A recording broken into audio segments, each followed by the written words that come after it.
আমরা চাইলেই আমাদের সমাজে একত্রিত থাকা সম্ভব। আপনারা যদি একটা জিনিস লক্ষ্য করেন, একই সাথে বসবাস করতেছে।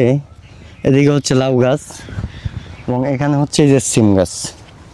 তাদের সমস্যা হচ্ছে না, তারাও কিন্তু এই যে পর্যাপ্ত পরিমাণ মানে ফসল যতটুকু দেওয়ার তারা দিতেছে। সিম গাছে ওই দেখুন কত সুন্দর সিম আসছে, লাউ গাছেও কত সুন্দর লাউ দিছে। যে তাদের ভিতরে কোনো ভেদাভেদ নাই, তাদের ভিতরে কখনো ঝগড়া হয় না, তাদের ভিতরে কখনো মন মালিন্য হয় না।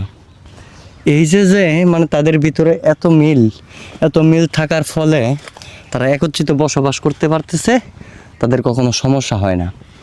আমাদের ক্ষেত্রে যদি ঠিক এমনটাই হইতো যে আমাদের সমাজে বড় লোক গরিব ধনী এদের ভিতরে যদি কখনো ভেদাভেদ না থাকতো, সকলে যদি একত্রিত থাকতে পারতাম আমরা, হয়তো আমাদের সমাজেও এরকম মানে একদম লাউ গাছে যেরকম একদম মানে টাটকা যে ফসলটা দিছে, আমরাও প্রতিটা মানুষ আমাদের সমাজ থেকে আমাদের জীবনটা এইভাবে টাটকাভাবে গড়ে তুলতে পারতাম।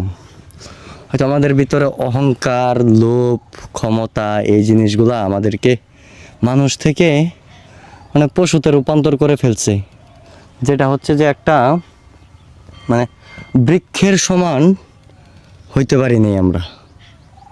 ঠিক আছে, একটা যে বৃক্ষ তাদের ভিতরে কত মিল, কত যত্ন, মানে কত স্নেহ। দেখেন কেউ কাউকে কিন্তু ছাড়ে নাই, মানে জড়িয়ে পেঁচিয়ে আছেই, কখনো ছাড়ে নাই তারা।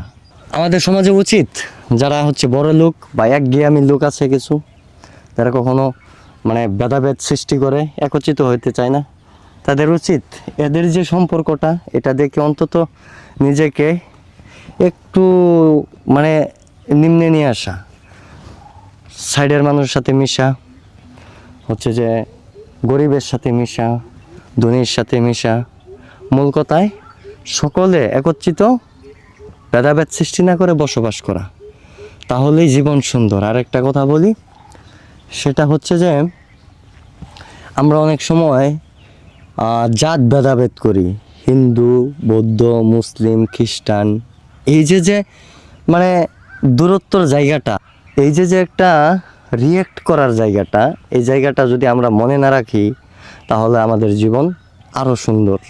দিন শেষে আমাদের একটা কথা স্মরণে রাখা দরকার, একজন গরিবকে যে সৃষ্টি করছে, একজন ধনীকে যে সৃষ্টি করছে, একজন হিন্দুকে যে সৃষ্টি করছে, একজন মুসলিমকে যে সৃষ্টি করছে, সকলের সৃষ্টিকর্তা কিন্তু উপরওয়ালা একজন। আমরা এই পৃথিবীতে আমাদেরকে স্বাধীনতা দিয়েছেন, আমাদের মাথায় একটা ব্রেন দিয়েছেন, নিশ্চয়ই উনি আমাদের এই ব্রেনের হিসাবটা অবশ্যই নেবেন।